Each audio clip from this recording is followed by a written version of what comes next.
Good evening. A second winter storm is making its way into Kern County tonight, bringing rain, the possibility of flooded roads, and triggering some high wind warnings up to 75 miles per hour. But first tonight, the Kern County Homeless Collaborative and United Way hosted a resource fair for the homeless in East Bakersfield today. The fair was held from 9 a.m. until 1 p.m. at United Methodist Church on Niles Street. People who are homeless or in need were able to browse services like housing, medical, legal, clothing, food, and more. One woman says she came across the fair by accident, but it's a blessing she did. I seen that this was going on, so I just out here just to get more advice from the whole person care, because I'm actually going through them to get housing because I'm trying to get my kids back. I actually cleaned in over 119 days today, and I'm just very blessed to be here.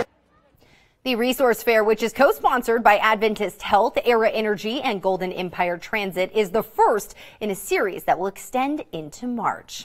All right, talking about that weather, we're going to take a live look outside. We were seeing our roof cam shake earlier from the winds, and I'm hearing that it's even a little wet down here in downtown Bakersfield, Josh.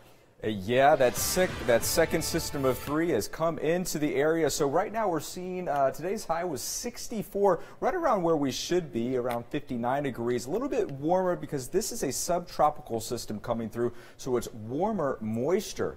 So a little bit of headlines for tonight. Rain already starting, like Jess said. High winds picking up throughout the valley, and over the weekend we do have some high wind advisors I'll be speaking to, and then temperatures going to drop Sunday into Monday because that third system going to be cooling us down. These are some wind gusts right now. Already seeing some 30-mile-per-hour wind gusts in that Grapevine area. Those are going to be building. This is that system coming through. That first one really was more so hugging the coast. This one coming directly into the central region, really packing a punch when it comes to the rain and snow for those higher elevations.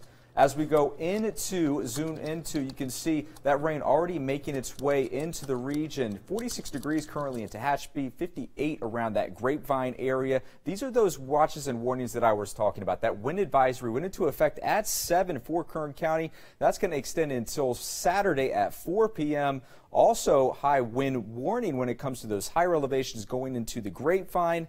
Same time frame, 7 p.m. tonight through tomorrow at 4 p.m. and a winter storm advisory for the counties up to our north in those higher elevations. Could see some potential flooding because of those burn scar areas, so we'll be monitoring that. These are those winds that I was talking about. This is 10:30 tomorrow morning. Look at those wind gusts you're seeing, 50 miles per hour around that Grapevine. Could see some gusts up to 75 miles per hour. And Bakersfield as well going to be building tomorrow, as well as those winds continue to come through. So that's good for our air quality. AQI of 38. That's the second day in a row that we're experiencing that good air quality because of that system moving through. Taking a look at our zone forecast, expect a high of 64 tomorrow for Bakersfield. Low is going to be really in those 50s, upper 40s for the valley floor. 66 for Lamont, low of 47. Going into the Kern River Valley, going to see a high in those lower 50s. Low is going to be in those 40s. Again, windy conditions. High of 50, low of 38 for Tehachapi. Going into our desert communities, mostly going to see those mid 50s for those highs. Low is going to be staying in those 40s. But again, could see some wind gusts up to 75 miles per hour. So we're going to be tracking those winds. Make sure those high profile vehicles, if you're out there, especially if you don't have any any weight to your vehicles, just want to be aware of that. So over the next 9 days, going to see those 60s going through Sunday, then we'll drop into those 50s as that next storm system is going to be cooling us down. And of course, Josh, if the viewers have any pictures or videos of storm systems rolling across the county, we want to see them. You can send those to our 23ABC Facebook page or to our email, news@kero.com. And of course, for the latest developments about impacts of these storms, from flooding alerts to road closures, canceled events, etc., you can always visit our website, turn223.com. Well, tonight we want to tell you about a man who is arguably one of our most loyal viewers, calling our station several times a day for years. When we learned our friend Howard was in the hospital, we decided to pay him a visit. Howard usually calls the station every day, multiple times a day, just to say hello, spread some cheer, ask how we're doing. But his calls stopped for a little while after he started feeling under the weather and was hospitalized. So to boost his spirits, we visited Howard in the hospital today, taking him some flowers, a balloon, and a card from our full team here, full of well wishes. From all of us here, we hope you get well soon, Howard. We are looking forward to more of your phone calls. Chris? Oh, you got to see this. A man caught on camera accused of staging a slip and fall in his work's break room. Yeah, not a great actor. Authorities caught on pretty quickly after he filed an insurance claim. It's something that's a serious and costly crime. More than $80 billion stolen every year. Put that into perspective for you. That'd be like having 5 Hurricane Michaels. The Now's Corey Rangel with more on what happened here and how we all pay. This New Jersey man is in trouble after police say he faked a fall at work by pretending to slip on some ice that he intentionally threw on the floor. He then filed a false insurance claim for the ambulance service and his hospital visit. But after investigators saw this video, they charged him with insurance fraud. It's much harder for scammers to get away with slip and falls because people just don't realize how many cameras are installed in businesses from all angles. James Quiggle with the Coalition Against Insurance Fraud says fake falls are one of the oldest plays in the scammer handbook, but they still happen. In some cases, suspects take it to the extreme. Last year, New York authorities charged 5 men with a fake slip and fall routine to get more than $31 million in insurance and compensation payouts. Investigators say the men went as far as recruiting others to have surgeries they did not need as a way to increase the chances of a higher settlement.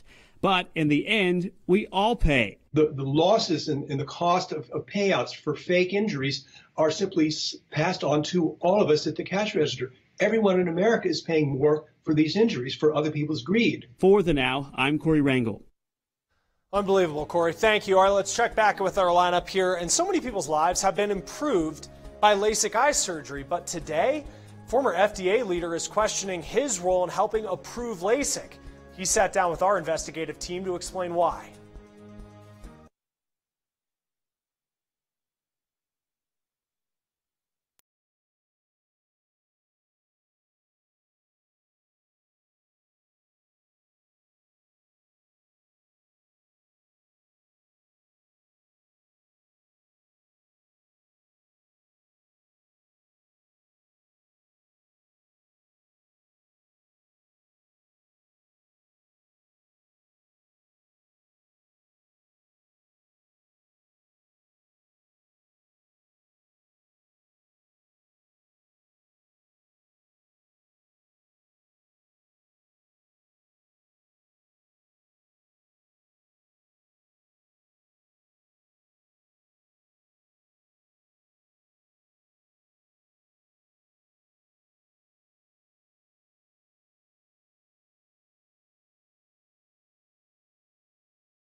Let's get to the news feed. A South Carolina woman under arrest after deputies say she poured a bottle of water on her sleeping baby girl's face, then posted the video online.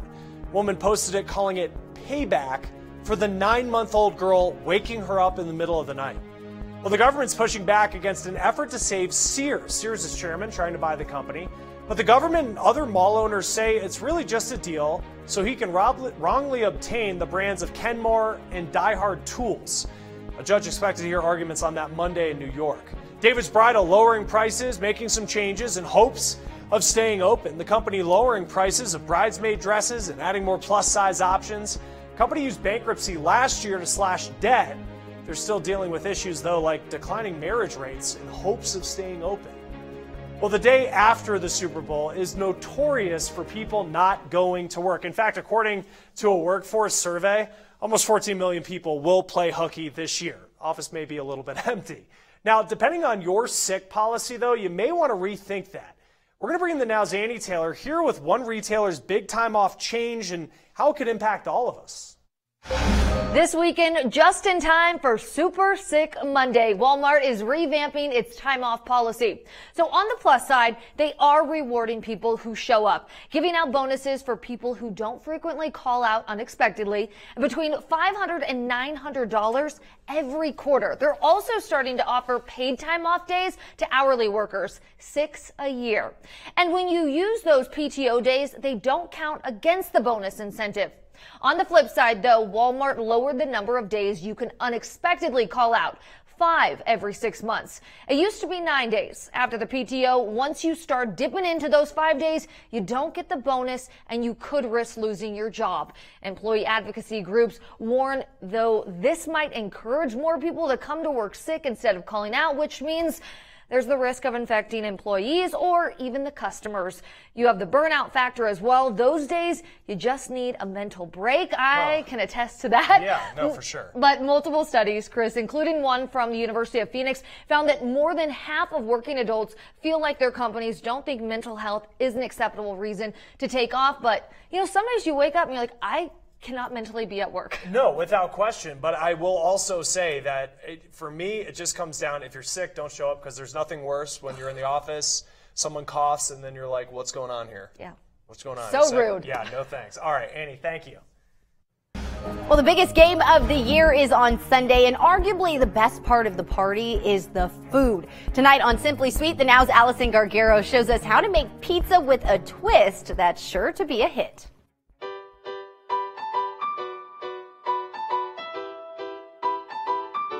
Welcome back to Simply Sweet. I'm Allison Gargaro, and today we are making a pizza braid. This is going to be the perfect game day snack. It is super easy to make, and you won't have to order pizza out. You can also make different toppings inside, and I have a dessert option. The base to our pizza braid is actually going to be puff pastry. So you can buy this in the frozen aisle of the grocery store. We're going to let it thaw just slightly, and then we're going to roll it out. So take the little pieces of parchment paper that they have, and we're going to be working in the middle third panel of this pastry sheet. So we're going to start with 1/4 cup of pizza sauce. Just make sure that it goes all up and down the middle. Then we're going to add about 1 cup of mozzarella cheese, or as much cheese as you like. I'm just making a pepperoni pizza. You can feel free to maybe make a barbecue chicken pizza by adding chicken, barbecue sauce, a little bit of red onion. That would be delicious. So once we have all the cheese in here, then you can add as many pepperonis as your heart desires. Probably about 10 to 12 would be perfect. So now comes the braid portion. We're going to cut 1-inch strips on each side of the puff pastry dough. And we're going to cut the little corners off. So that's going to be able to fold and make sure that all of this goodness stays inside. And then start crossing each of these over so it looks like a braid. Now for the topping. So I have a few tablespoons of melted butter. We're going to add Parmesan cheese, some dried oregano to the top. We're going to pop it into a 425-degree oven for 20 minutes. Now on to the dessert braid. So we are going to be using Nutella, banana, topped off with a little bit of powdered sugar. Now that the pizza braid and the dessert braids are out of the oven, I'm going to put a little bit of powdered sugar on top. You can see some of that Nutella already oozing out. It is going to be so delicious. But first, I want to cut into the pizza braid so we can see all this cheese.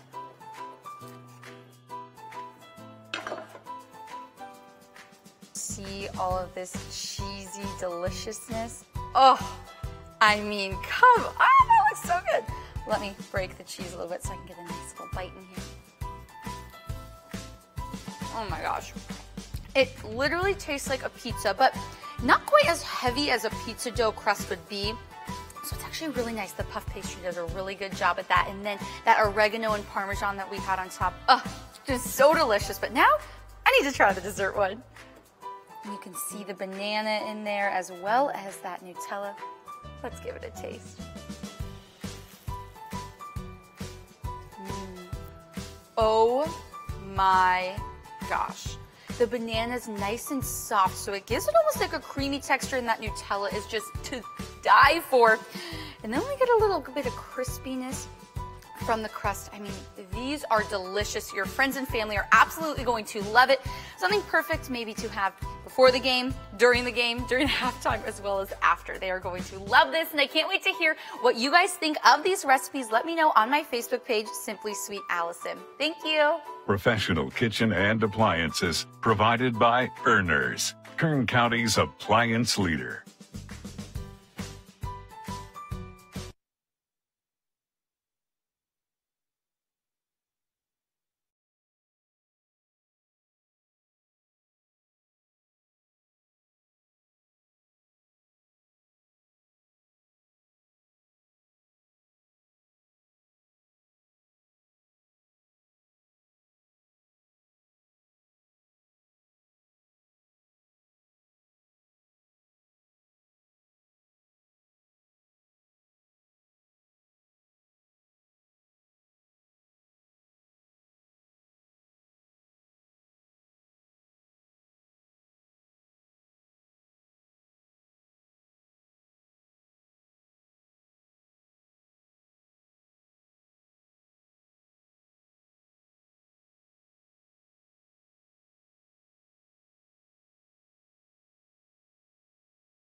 Pretty much any family can relate to this. The struggle of carting kids around to school, other activities, sports, and honestly, more parents now, they're turning to other services, and now Chris Welch is showing us. It was a pretty quiet ride. Just middle and high school students on their phones on the way to school. But a quiet, safe ride is exactly what busy parents like Bruce Marks are hoping for. With the traffic this time of day, to get down to that school and back with the traffic in San Francisco, it would probably be a minimum of an hour and a half. And we just don't have the time. Marks is using Kero, a rideshare service often called Uber for kids. It's a relief to know that we don't have to worry about them.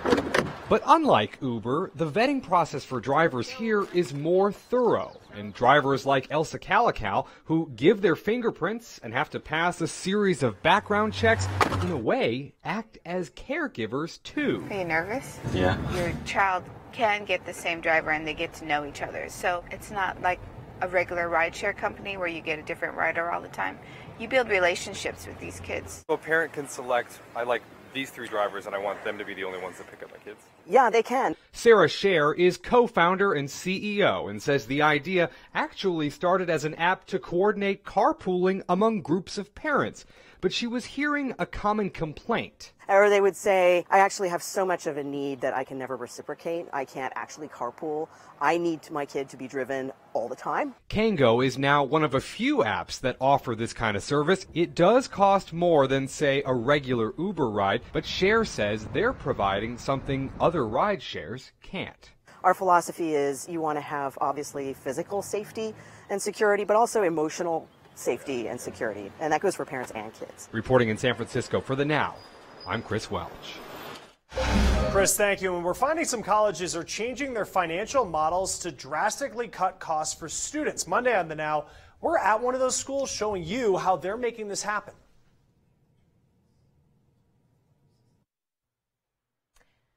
Well, today, the White Wolf Wellness Foundation held a free yoga in the Plaza event at the Rabobank Arena. The 1-hour session was the second of 3 events that will be happening at the downtown area near Rabobank Arena, where they'll be taking some time during the lunch break to do some yoga for free. It is free to attend, and there will be another one. The executive director for the foundation says it's great to have an event that allows people to work out together in a unique outdoor environment.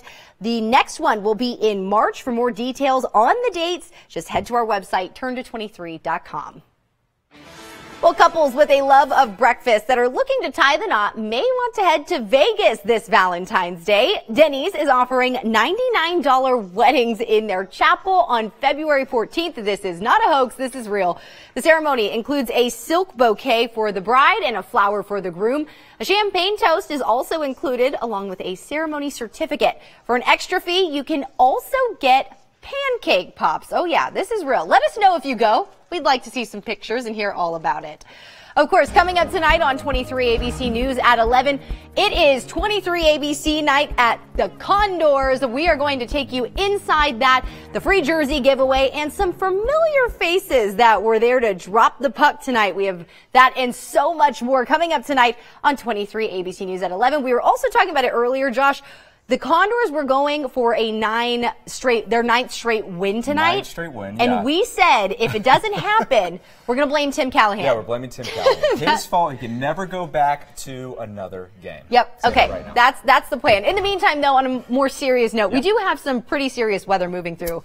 Yeah, take a look outside right now. 60 degrees out there right now. And this second system, Jess, that's come through, it's warming us up. It's subtropical moisture. So you can see over the last 24 hours that 5-degree difference, and those winds out of the south right now at 11 miles per hour. Look at sunrise tomorrow at 6:56. When people wake up, they're going to be seeing a lot of wind and rain in the county. This system is more of a central punch to the Central Valley, where that first system, that was more hugging the coast going to the southwest of us. But we are going to see a lot of rainfall, and that's going to bring some high winds, some wind watches, some wind advisories and warnings. So for Kern County, that wind advisory started at 7 p.m. tonight. That's going to extend till 4 p.m. tomorrow. Could see some wind gusts in the valley up to 45 miles per hour. Our mountain communities that high wind warning could see some gusts into 75 miles per hour, and a winter storm warning for those counties to the north of us, Fresno, Madera, Tulare.